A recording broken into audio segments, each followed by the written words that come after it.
Hello, Lennis. How are you all today? Well, I hope that you are enjoying your holidays, but this is just a quick one. I want to just give you the overview for term 3, what we are expected to do.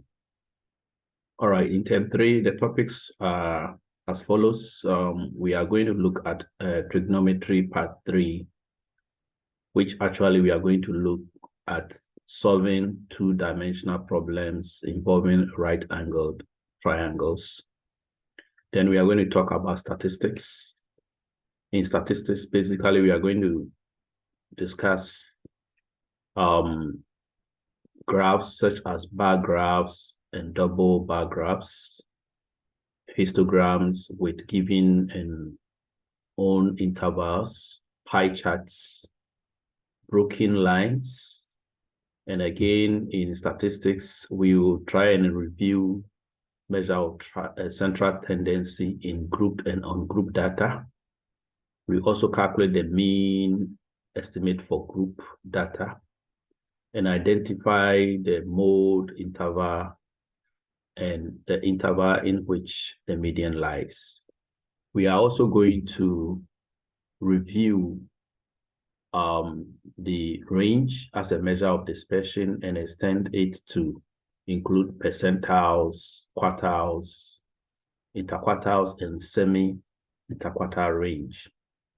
And also in statistics, we are also going to discuss the 5-number summary, which are the maximum, the minimum, and the quartiles. The quartiles, we talk about the lower quartile and the upper quartile, and also we talk about the median. And we learn how to draw the box and whisker diagram using the 5-number summary.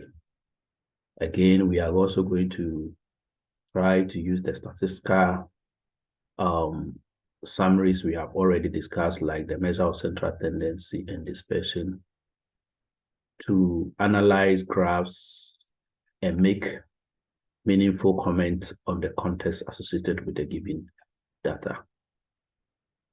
Going forward, we will also talk about probability in this term.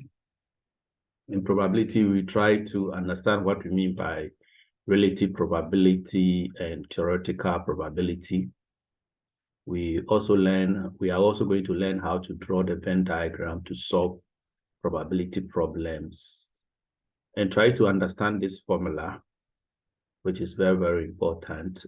The P stands for probability.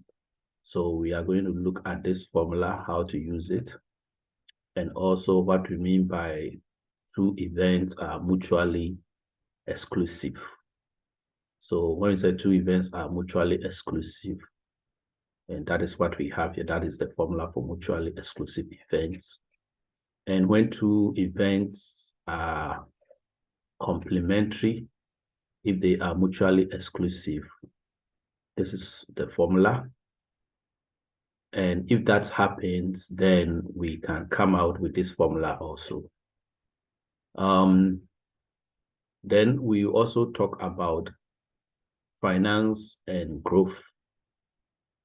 Under finance and growth, we are going to discuss simple and compound growth. We look at the formula for calculating the simple interest and the formula for calculating the compound interest. So from here, we use this to solve some problems, which we also discuss higher purchase, inflation growth,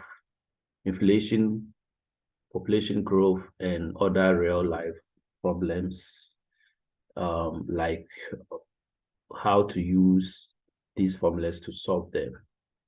Again, under finance and growth, we are also going to discuss how to use exchange rates to solve some real life situations. How does the exchange rate affect the prices of petrol? How does it affect our import and export, and so on and so forth? So basically, these are the topics we'll be doing for term 3. And as I said, we'll be going through them whilst you are at home. And this term 3, September exams will cover only what we have discussed here.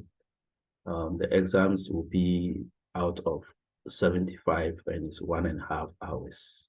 So thank you very much for your attention. And I hope that you enjoy your holidays.